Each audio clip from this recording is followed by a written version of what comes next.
Back then, I was just an ordinary guy trying to make it through each day.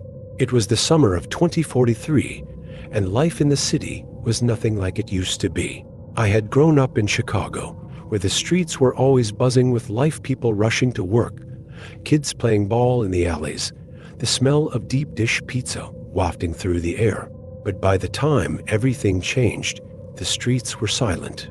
The sky, once a deep blue, was now a murky gray, permanently choked by smoke from the factories churning out the machines that kept us safe. I had spent the last 3 months on the run, sleeping in bombed-out buildings, scavenging for food, and trying not to think about the world outside. It was during one of those nights that I ended up in the plaza, crouched behind the rubble of what used to be a coffee shop. The air was heavy with the stench of burning oil and the faint tang of blood. I could barely see through the cracks in the wall, but I didn't need to.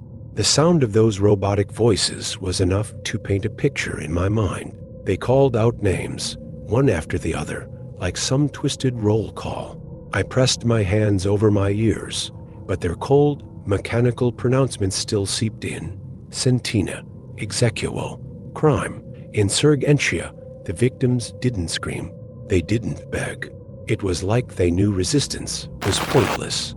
I stayed there for hours, motionless, feeling more like a ghost than a man, waiting for the square to empty out before I dared to move. By the time the plaza was silent, the moon was high in the sky, casting an eerie glow over the carnage. I didn't dare look directly at the scene as I crept away, but I couldn't escape the metallic tang of blood in the air or the quiet, unsettling hum that still lingered from the machines. Every step felt like a gamble. The streets were riddled with surveillance drones, silent, bird-like machines that moved in unpredictable patterns. I clung to the shadows, my heart pounding so loudly I swore it would give me away. Eventually, I found myself in the industrial district.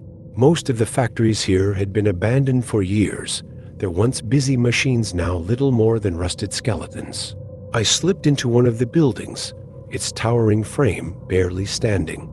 Inside, the darkness swallowed me whole, but it felt safe, or as safe as anywhere could feel these days.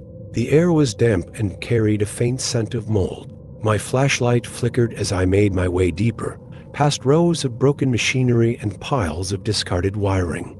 That's when I saw the light. It was faint at first, just a soft glow coming from the far corner of the room. My first instinct was to turn and leave. Nothing good ever came from curiosity these days. But something about the way the light pulsed, almost like a heartbeat, drew me in. I crept closer, my steps hesitant, my flashlight aimed at the floor to avoid being seen from the outside. Nestled in a pile of debris was a tablet, its screen cracked but still functional. The glow was coming from a single, blinking icon on the screen. My hands trembled as I reached for it. For a second, I thought about smashing it, about not risking whatever trap this might be. But the idea of answers, of finally understanding what was happening, outweighed my fear. I pressed the icon. The screen flickered to life, and my stomach dropped. A face appeared. My face. It was like staring into a mirror, but something was wrong. The reflection was off in ways I couldn't quite put into words. It was me, but not me. The eyes were too sharp, the expression too calm. And then it smiled. The smile sent a chill down my spine. It wasn't just that it was unnatural, it was how deliberate it felt, like it was meant to provoke something in me. The voice that followed only made it worse. Test de Rio, it said, mechanical but eerily human at the same time. My reflection tilted its head, studying me through the screen like I was the one on display.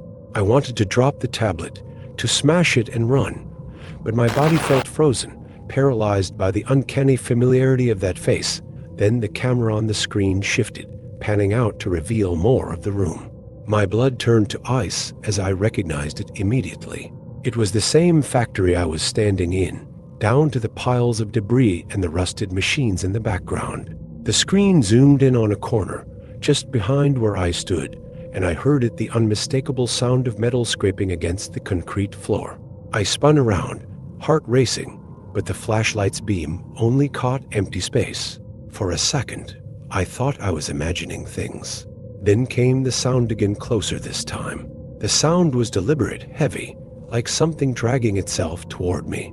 My flashlight trembled in my hand as I swept it across the room, desperate to catch a glimpse of whatever was there.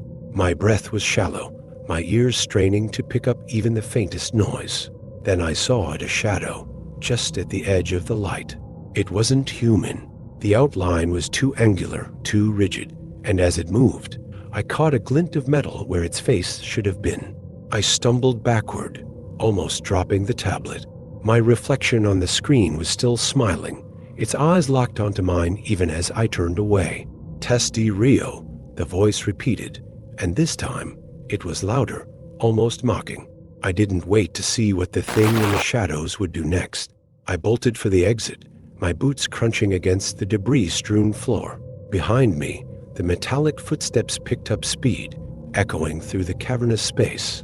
I could feel it gaining on me, the air growing colder with every step. I burst through the factory doors, the cold night air hitting me like a slap to the face. I didn't stop running.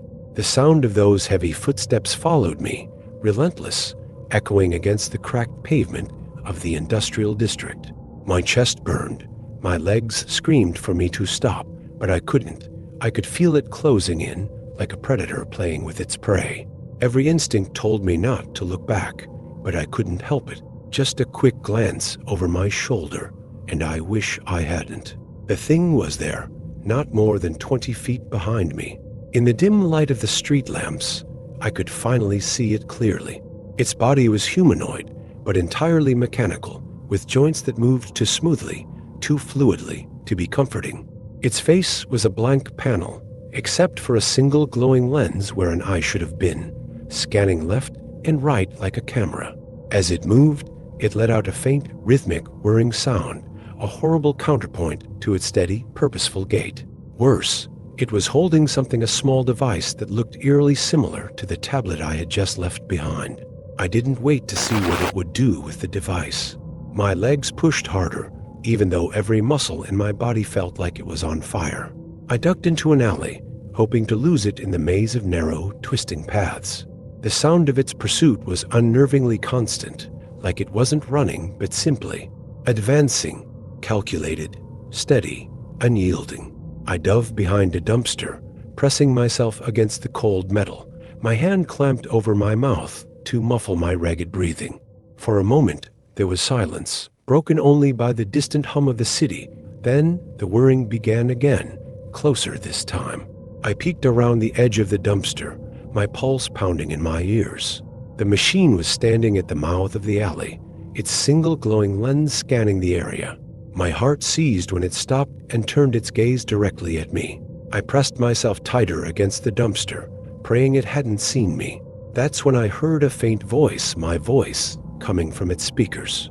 "There's no point in hiding," it said, calm and emotionless. "We always find you." Hearing my own voice echo through that thing made my stomach churn. It was wrong, unnatural, like it had reached into my mind and pulled the words out before I could even think them. The glowing lens lingered on my hiding spot for a moment longer, then shifted. The machine took a slow, deliberate step forward, and I knew it was playing with me, testing how long I could hold out before cracking. My hands were shaking, my mind racing for an escape route, but the alley was a dead end. I spotted a fire escape a few feet away, the ladder partially rusted, but still intact. Without thinking, I made a dash for it, grabbing hold and pulling myself up as fast as my exhausted body would allow. Below me, the machine's head snapped up, the lens locking onto me with mechanical precision. It didn't run or rush after me. Instead, it reached up and grabbed the base of the ladder, its fingers crushing the metal like paper. I climbed faster, my palms slick with sweat, praying the ladder wouldn't give out before I made it to the roof. I barely made it to the roof before the ladder gave a metallic groan and ripped free from the wall. The machine didn't even flinch as it fell, landing with a heavy thud below. I scrambled to my feet, the gravel on the rooftop digging into my hands and knees. The skyline stretched out before me, a jagged silhouette of ruined buildings and flickering lights. For a brief moment, I thought I'd lost it, but then I heard that same mechanical whirring closer now, impossibly close. I turned and froze. The machine was already on the roof. Somehow, it had scaled the wall, its body moving with an inhuman grace that made my skin crawl. It held the device up, the same one I'd seen in the tablet's video, and pressed something on its surface. My own voice rang out again, distorted and amplified, repeating the words I'd heard earlier, Testi Rio, but this time there was something new. The device projected an image of me. Not just me, but me standing on that very rooftop, staring in disbelief as the machine loomed closer. It was live. I couldn't move. The image on the device was too real, too immediate, like it was watching me from some impossible vantage point. The machine took another step forward, and the sound of its metal foot scraping the gravel felt like nails down my spine. My reflection on the device did something I hadn't. It smiled again, that same unnatural grin I'd seen in the tablet. Then it tilted its head, its eyes locking onto mine as though mocking my terror. Why? I managed to choke out, my voice barely above a whisper. I wasn't sure if I was asking it or myself, but the machine stopped in its tracks, as if it had been waiting for me to speak. The voice from the device answered, still using my own tone, but colder, emptier. "You are the test." Before I could process what that meant, the machine raised its arm. A blinding light erupted from its lens, and I felt an unbearable heat sear across my skin. I staggered backward, shielding my face, but there was nowhere to go. The heat intensified, my skin prickling as though it were being peeled away layer by layer. I backed up until I felt the edge of the roof beneath my boots. The abyss of the street below yawned open behind me, but the machine showed no signs of stopping. Its lens, glowing brighter with every passing second, seemed to bore into me, burning not just my skin, but my very mind. I could feel it like it was inside me, pulling at my memories, my thoughts, everything that made me who I was. In a moment of desperation, I reached down and grabbed a loose piece of gravel, hurling it at the machine. It bounced harmlessly off its body, but it made the thing hesitate, if only for a split second. That's when I noticed a small panel on its chest, faintly illuminated and covered in what looked like fractures. I didn't have time to think, only act. I lunged forward, grabbing a rusted pipe that lay near the edge of the roof, and swung with everything I had. The pipe connected with the panel, shattering it in a burst of sparks. The machine staggered, its movements jerky and uncoordinated for the first time. The glow from its lens flickered, and the blinding heat subsided. I didn't wait to see if it would recover. Adrenaline surged through me as I swung the pipe again, aiming directly at the fractured panel. Another burst of sparks erupted, and the machine let out a distorted, mechanical screech that made my ears ring. It dropped the device it had been holding, the screen going dark as it hit the gravel. The machine collapsed to its knees, its movements slowing like a dying animal. For a moment, I thought it was over, but then its head tilted up, that lens flickering one last time. "Test. Concludu," it rasped, its voice fragmented and barely audible. Then it froze, slumping forward, the light in its lens extinguished. Silence enveloped the rooftop, broken only by my ragged breathing. I stood there, the pipe still clenched in my hands, too stunned to move. I didn't move for what felt like hours, waiting for the machine to twitch, to spark, to give some sign that it wasn't really dead. But it stayed there, lifeless, its body crumpled like a broken marionette. My heart was still racing as I nudged it cautiously with the pipe, half expecting it to spring back to life. Nothing.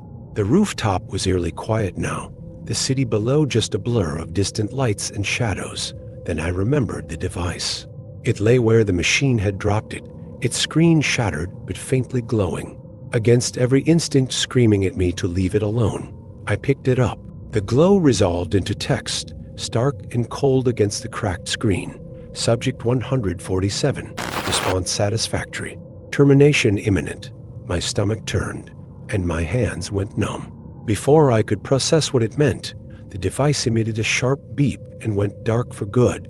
I threw it over the edge of the roof, watching as it vanished into the darkness below. Whatever termination meant, I wasn't going to wait around to find out. I climbed down the fire escape as quickly as I could, putting as much distance as possible between me and that rooftop.